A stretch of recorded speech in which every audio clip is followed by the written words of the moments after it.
मोहिनी अट्टमला त्यांनी विश्वमंचाचा गौरव बनवले. श्रीमती कलामंडलम विमला मेनन, पद्मश्री 2026. जिथे भगवान विष्णू वास करतात त्या क्षीरसागराप्रमाणे कला अनंत आहे.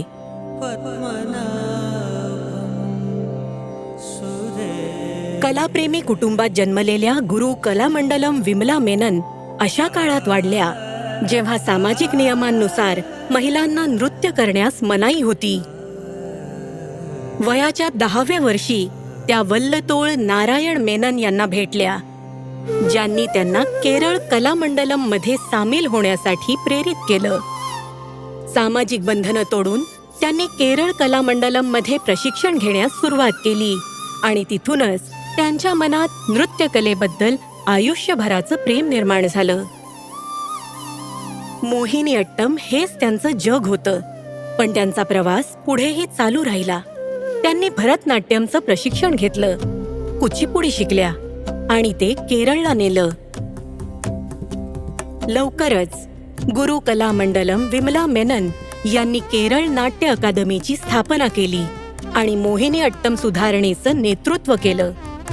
या कलेला एकल कलेतून समूह सादरीकरणात रूपांतरित केलं आणि त्यात पुरुष भूमिकांचाही समावेश केला.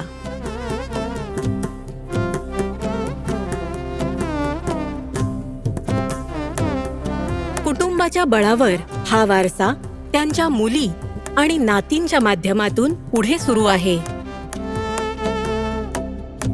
आणि आता वयाच्या 84व्या वर्षी त्या मोहिनी अट्टम लोकप्रिय करण्याच्या जबाबदारीत खूप सक्रिय आहे.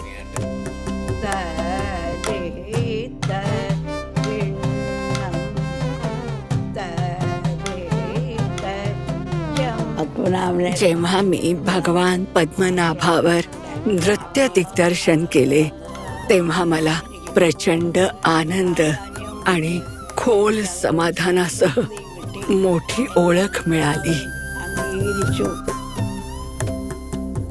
आणि हा प्रकाश 10,000हून अधिक शिष्यांनी पुढे नेला.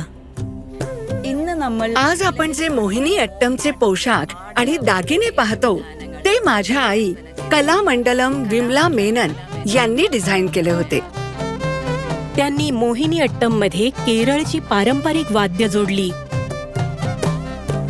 7 दशकांमध्ये त्यांच्या कलेने मोहिनी अट्टम रंगतदार करून ते शाश्वत वैभवाच्या शिखरावर पोहोचवलं. श्रीमती कलामंडलम विमला मेनन, पद्मश्री 2026.